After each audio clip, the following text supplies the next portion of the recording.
नमस्कार प्रेक्षक हो. कधीकधी जीवनाच्या एका वळणावर आपण आपल्यालाच असे प्रश्न विचारतो ज्याची उत्तरं शोधत असताना आपण एका अनपेक्षित मार्गावर येतो. आज आपण भेटणार आहोत प्रमोद रावसाहेब भापकर यांना. अहमदनगर जिल्ह्यातील एक प्रख्यात व्यावसायिक ज्यांचं आयुष्य एका अनोख्या अनुभवाने बदललं. प्रमोदजींचं बालपण एक धार्मिक वातावरणात गेलं. त्यांच्या आईने भैरवनाथ, तुळजाभवानी, गणपती आणि देवी देवतांच्या उपासनेत आपलं संपूर्ण जीवन समर्पित केलं. परंतु त्यांच्या आईच्या कॅन्सरमुळे झालेला दुःखद निधनाचा अनुभव त्यांच्या श्रद्धेला एक मोठा हादरा देऊन गेला. यानंतर प्रमोदजींचा प्रवास सुरू झाला सिद्ध समाधी योग या पंथाकडे. त्यांनी पंचकोश शुद्धी, प्राणायाम आणि ध्यान यामध्ये प्रावीण्य मिळवलं आणि टीचर म्हणून देखील कार्य केलं. पण एवढं सगळं करूनही त्यांना त्यांच्या प्रश्नांची समाधानकारक उत्तरं सापडली नाहीत. एकदा योगायोगाने त्यांची ओळख संत रामपालजी महाराजांच्या सत्संगाशी झाली. या सत्संगाने त्यांना हे जाणवायला लागलं की जे काही ज्ञान ते शोधत होते ते याच ठिकाणी आहे. संत रामपालजी महाराजांच्या शरणात गेल्यानंतर त्यांचे जीवन कसं बदललं हे जाणून घेणं आपल्यासाठी महत्त्वाचं ठरेल. काय होतं ते ज्ञान? कशामुळे प्रमोदजींनी आपल्या आधीच्या मार्गांवरून परावृत्त होऊन हा शास्त्रानुकूल मार्ग स्वीकारला? त्यांना आणि त्यांच्या कुटुंबाला कोणते लाभ मिळाले? चला तर मग हे जाणून घेऊया प्रमोदजींच्या शब्दातून. नमस्कार. नमस्कार. आपलं नाव? प्रमोद रावसाहेब भापकर. आपण कुठून आलात? अहमदनगर डिस्ट्रिक्ट, महाराष्ट्र. आपला व्यवसाय काय आहे? माझा ठिबक सिंचनचा व्यवसाय आहे. संपूर्ण नगर जिल्ह्यामध्ये मी सर्व लोकांना, दुकानदारांना होलसेलमध्ये ठिबक सिंचनचे पार्ट्स विकतो. संत रामपालजी महाराजांची गुरुदीक्षा आपण कधी घेतली? संत रामपाल यांची दीक्षा मी 13 ऑगस्ट 2013 मध्ये घेतली. संत रामपालजी महाराज यांची दीक्षा घेण्या अगोदर आपण व आपला परिवार कोणती भक्ती साधना करत होतात? संत रामपालजी गुरुजी यांची दीक्षा घेण्यापूर्वी आमच्या घरामध्ये सर्व देव देवतेंची पूजा चालायची. सोमवारी शंकर, मंगळवारी देवी, बुधवार सोडला की गुरुवारी दत्त, शुक्रवारी देवी, शनिवारी शनी आणि रविवारी खंडोबा. आमच्या परंपरेनुसार आमचं कुळदैवत हे भैरवनाथ आहे आणि तुळजादेवी ही एक आमचं आहे. तर दरवर्षी आमची आई दर महिन्याला 2-2 रुपये बाजूला काढून नवरात्रामध्ये तुळजा भवानीला आमच्या घरातील 2 व्यक्ती किंवा 1 व्यक्ती जायची. त्या ठिकाणी गेल्यानंतर सर्व त्या ठिकाणी असणारी विधी करायची. त्या ठिकाणी असणारा एक भोगी किंवा त्या ठिकाणी जे कोणी असेल पुजारी त्यांच्याकडे राहायचे आणि देवी देवताला त्या ठिकाणी निवेद दाखवायचे. ही अखंडित परंपरा चालू होती. ही परंपरा चालू असताना आमच्या घरामध्ये गणपती बसायचा. गणपती झाला की महालक्ष्मी बसायचा. मी लहान असायचो. आईबरोबर कधी कधी मी कीर्तनाला पण जायचो, पण मला कळत नसायचं की या ठिकाणी काय आहे म्हणून. परंतु घरात तर चालूच असायचं हे. आणि 10वीत असताना अचानकपणे घरामध्ये कोणी जायला नव्हतं तुळजापूरला नवरात्रीमध्ये 3ऱ्या माळीला, 4थ्या माळीला. आणि माझ्यावर तो प्रसंग आला. आईने पैसे दिले आणि सांगितलं या ठिकाणी असं असं आपला भोपी आहे, त्या ठिकाणी राहायचं आणि त्या असणाऱ्या तुळजादेवीच्या ठिकाणी नैवेद्य दाखवायचं वगैरे. मी आपलं गेलो त्या ठिकाणी, तिथं राहिलो. येताना सोलापूरला पिक्चर पाहिले आणि आलो. असं असताना आई आमची घरामध्ये एवढी भक्ती करत होती. सर्व चालू होतं. गणपतीला मी गणपतीमध्ये गणपती बसवायचो, नाचायचो, धांगाड करायचो. आणि अचानक आमच्या आईला 80 साली कॅन्सर झाला. एवढी भक्ती करत असताना कॅन्सर झालेला आहे, सगळं झालेलं आहे. मम्मी कोणी सांगायचं तू मृत्युंजय मंत्र कर, काही कर, जमिनीवर झोप. आणि मी ते करायचो. मुंबईमध्ये टाटासारख्या असणाऱ्या हॉस्पिटलमध्ये पण आईने ट्रीटमेंट घेतली. कोणी मांत्रिक भेटला तर मांत्रिकाकडे जायची, मांत्रिकाचे औषधं घ्यायची, पण आईला काही फरक पडला नाही. आणि 1982 साली आमची आई देवाज्ञ झाली. मग मी पोरका झालो. इतका पोरका झालो की या ठिकाणी आईवरचं छत्र गेल्यानंतर मला काही समजेना.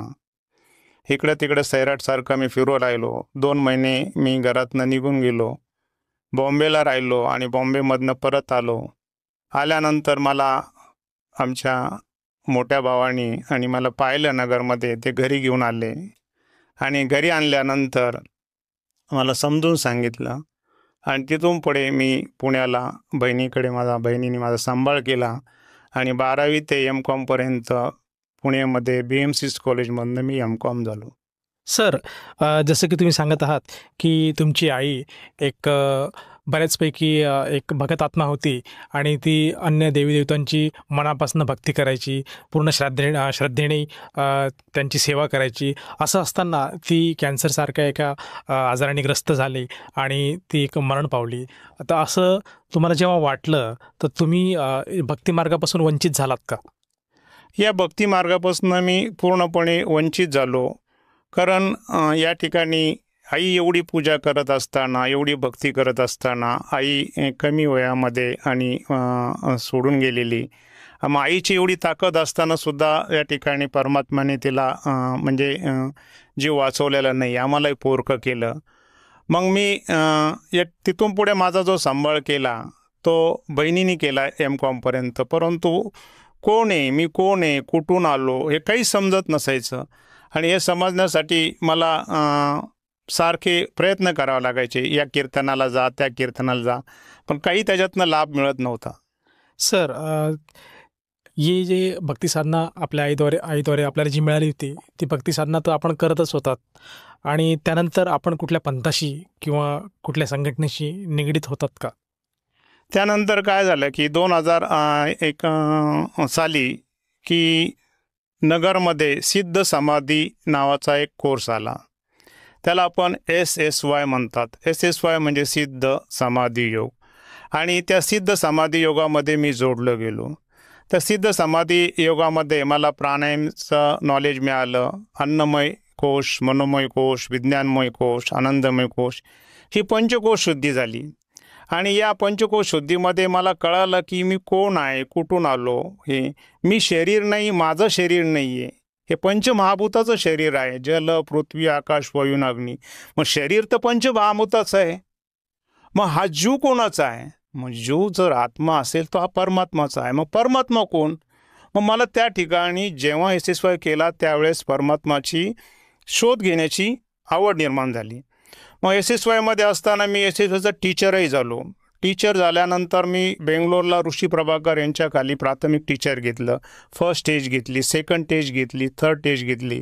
मला त्यांनी पैठणसारख्या शहरामध्ये SSYचे बॅचेस घेण्याची परवानगी दिली. तिथं बॅचेस घेतल्या. मी त्यांना भजनं म्हणून दाखवायला लागलो. हे पंचकोश शुद्धीचं नॉलेज द्यायला लागलो. 17 दिवसाचा कोर्स केला, त्यांना ज्ञान देऊ लागलो. पण त्याच्यामध्ये मला मोक्ष काही दिसेना. त्याच्यामध्ये काय दिसलं मला? ही शारीरिक शुद्धी आहे. अरे शारीरिक शुद्धी तर हे तर शरीर मातीतच मिळणार आहे. हे पंचमहाभूताचं शरीर आहे. जल, पृथ्वी, आकाश, वायू, अग्नी.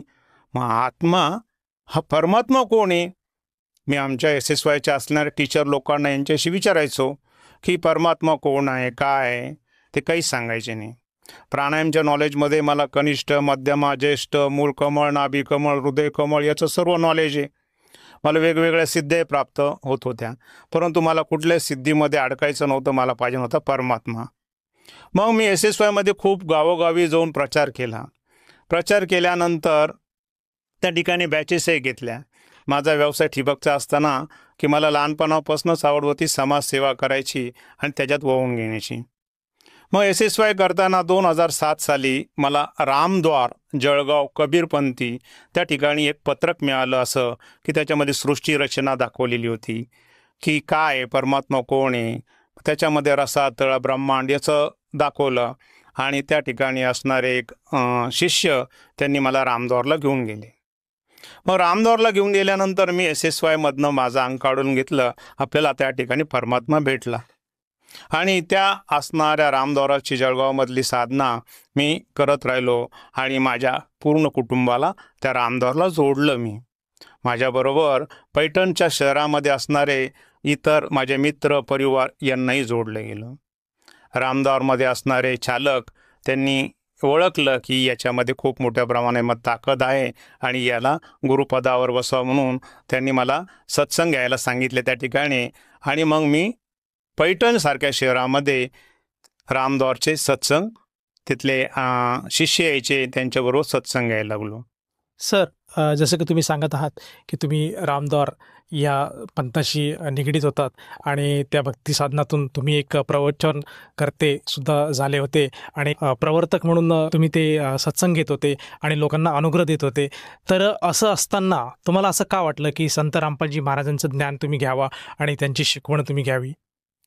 रामद्वारामध्ये जात असताना त्या ठिकाणी जो मंत्र दिलेला होता तो येत्या जात्या सोसामध्ये राम राम राम राम राम हा मंत्र होता.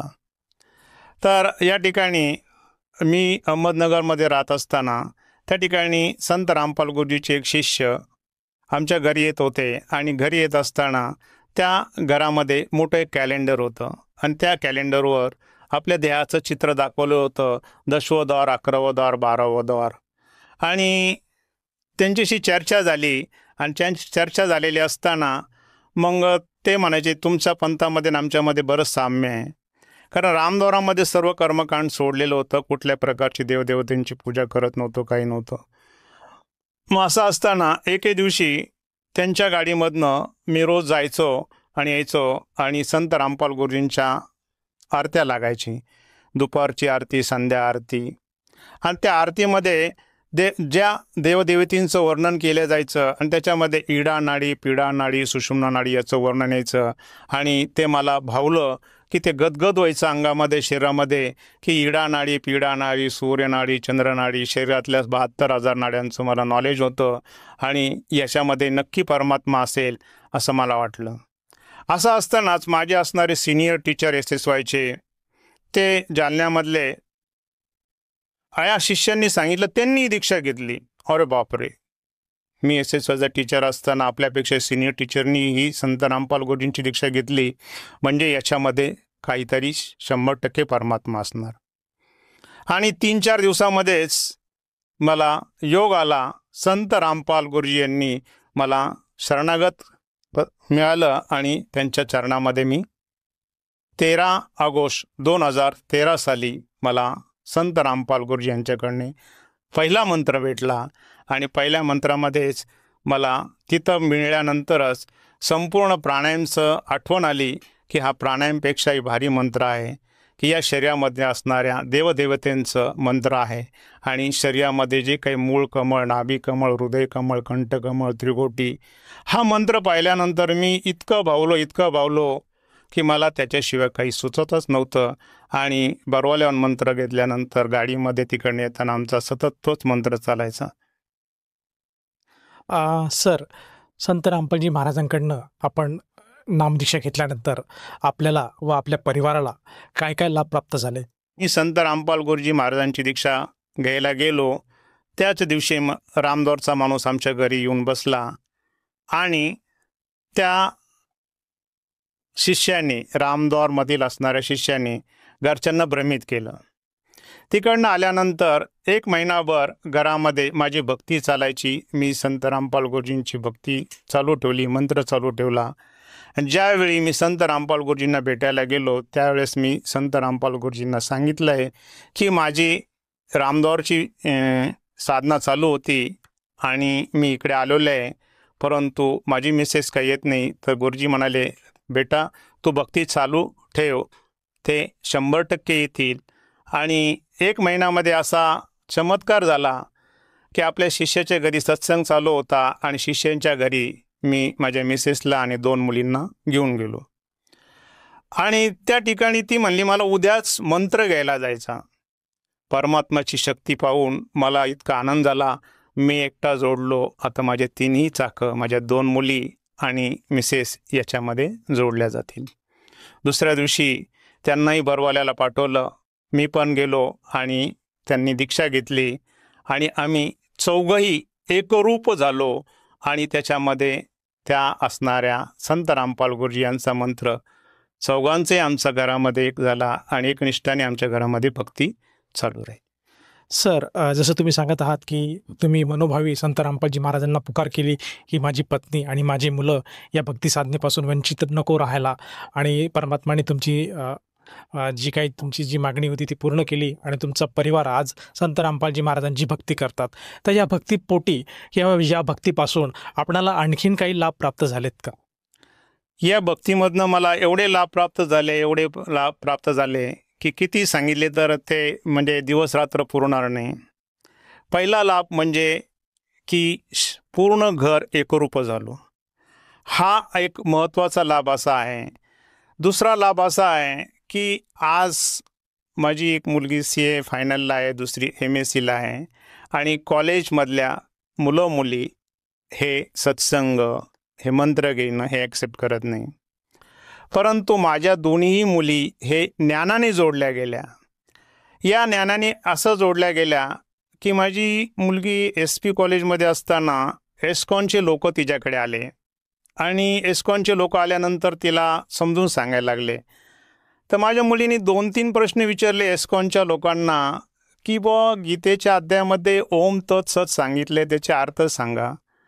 तर ते एस्कॉनच्या लोकांना ते सांगता नाही आलं.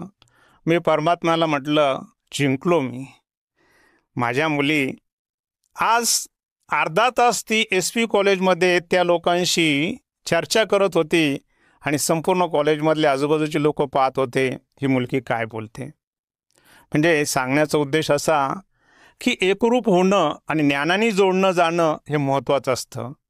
म्हणजे दीक्षा घ्यायची कोणी सांगितलं म्हणून नाही किंवा कुठल्या व्यक्तीने सांगितलं हे जाऊ नये, परंतु मी, मिसेस आणि दोन्ही मुली यांना ज्ञानाने जोडले गेलो.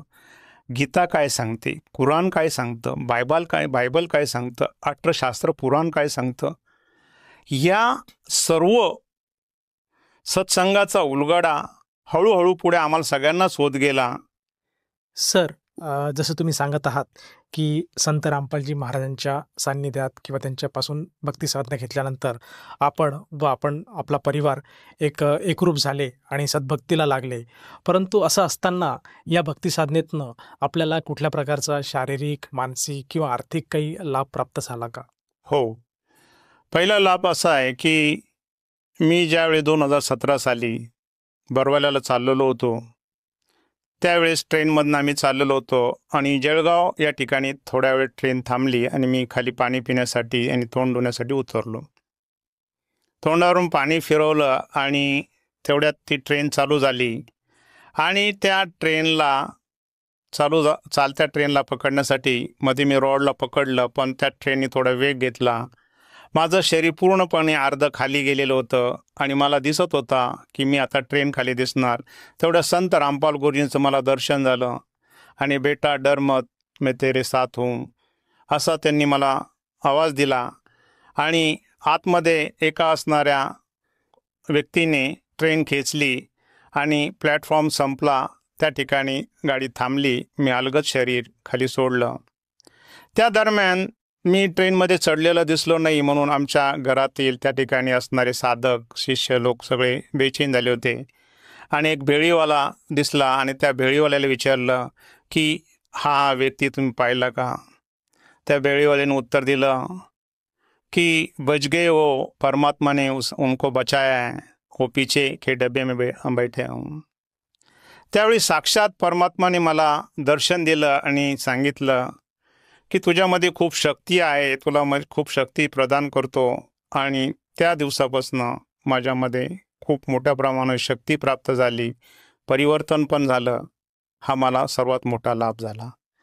दुसरा एक लाभ असा आहे की व्यवसायासाठी एक जुनी गाडी घेण्यासाठी गेलो आणि नवीन गाडी परमात्म्याने दिली आणि व्यवसाय कसा होतो काय माहीत नाही, पण रोज जो काही व्यवसाय होतो तो दुपटी तिपटीने वाढला. म्हणजे यालाच नॉन डुईंग म्हणतात. जो परमात्मा आहे काही न करता, म्हणजे जे काय आहे तुम्ही भक्तीमध्ये राहा, सद्भक्तीमध्ये राहा, जो काय आहे तो परमात्माच करतो. तिसरी गोष्ट अशी की या एवढ्या असणाऱ्या म्हणजे कर्मकांडामधनं वाचवलं. कुठल्याही प्रकारच्या की जे काही कर्मकांड असतं त्या कर्मकांडमधनं आम्ही चौघांनाही वाचवलं. सर, तुम्ही सांगत आहात की संत रामपालजी महाराजांकडनं आपल्याला जी भक्ती साधना मिळाली त्याच्यापासून बरेचसे लाभ मिळाले. असं असताना तुम्ही तुमच्याबरोबर जे अगोदर जी तुम्ही भक्ती साधना करत होतात त्या पंथातल्या लोकांना काय संदेश देऊ इच्छिता? पहिली गोष्ट की मी लोकांना संदेश देण्यासाठी नाही तर मी प्रार्थना विनंती करू शकतो की तुम्ही बायबल, गीता, कुराण हे सगळं उघडून पहा. गीता काय सांगते, बायबल काय सांगतं, अठराशास्त्र पुराण काय सांगतं. संत रामपाल गुरुजींनी सगळं प्रमाणासहित सांगितलेलं आहे की कोण आहे परमात्मा, काय. आम्ही जे काही कुठल्याही देवदेवतेंची पूजा सोडलेली नाही आहे, की देवदेवतेंचीच पूजा करतो आम्ही. मूळ कमळ, नाभी कमळ, विष्णू कमळ, कंठ कमळ, गणेशजी, ब्रह्मा, सावित्री, लक्ष्मी, विष्णू, दुर्गा माता. लोक म्हणतात तुम्ही भक्ती सोडली, पण आम्ही भक्ती शास्त्रानुसार करतो. शास्त्रामध्ये काय सांगितलेलं आहे, जसं आपल्या मोबाईलमध्ये चॅनल असतं तसं आपल्या शरीरामध्येच आहेत गणेशजी, ब्रह्मा, सावित्री, लक्ष्मी, विष्णू, शंकर. सिद्ध समाधीचं योगचं नॉलेज असल्यामुळे मला 72,000 नाड्यांचं थोडंफार नॉलेज होतं. आणि संत रामपाल गुरुजींचे जे मंत्र आहे, तर पहिला मंत्र तर हाच दिलेला आहे की गणेशजी, ब्रह्मा, सावित्री, लक्ष्मी, विष्णू, कंठकमळ, त्रिकोटी. दुसरा मंत्र 100 दिलेला आहे. मी विनंती करू शकतो की जुगजुग जुगजुग देहाची गाडी, हरिनामाची आहे गोडी. सर्व तीर्थ पाहूया, सर्व तीर्थ पाहूया, रामाच्या गावाला जाऊया. शरीर तर पंचमहाभूताचं आहे, या आत्म्याला तर रामाच्या गावाला जायचं आहे. मग तो राम कोणता, आधी राम कोणता, हे जगामध्ये सांगणारे फक्त एकच तत्वदर्शी संत म्हणजे संत रामपाल गुरुजी. गीतेमध्ये सुद्धा कृष्णाला अर्जुनाने प्रश्न विचारला, मला पूर्ण शांती आणि समाधान लाभण्यासाठी काय करावं लागेल. तर कृष्णाने अर्जुनाला सांगितलं, तत्वदर्शी संताकडे जावं लागेल. जगामध्ये तत्वदर्शी संत एकच असतात, ते म्हणजे संत रामपाल गुरुजी. मी विनंती करतो, माझे जे काही व्यक्ती भगिनी किंवा बंधू भगिनी असतील, तुम्ही ज्ञानाने जोडा. कुठेही हरे कृष्ण हरे राम ओम नमो शिवाय हा मंत्र दिलेला नाही. गीतेमध्ये सांगितलेले ओम तत्सत. ओम तत्सत या शब्दाचा तुम्ही अभ्यास करा, ज्ञानाने जोडा. सर, जर कोणा व्यक्तीला संत रामपालजी महाराजांकडनं नामदीक्षा घ्यायची असेल तर ती व्यक्ती नामदीक्षा कशी घेऊ शकेल? तर TV चॅनलवर खाली टेलिफोन नंबर येतात, त्या टेलिफोनवर फोन करायचे आणि तुम्हाला जवळ असणाऱ्या तुमच्या डिस्ट्रिक्टमध्ये नामदान सेंटर सांगितलं जाईल. त्या ठिकाणाहून तुम्हाला पुस्तक सेवा नामदान सुद्धा मिळेल. धन्यवाद सतसाहेब.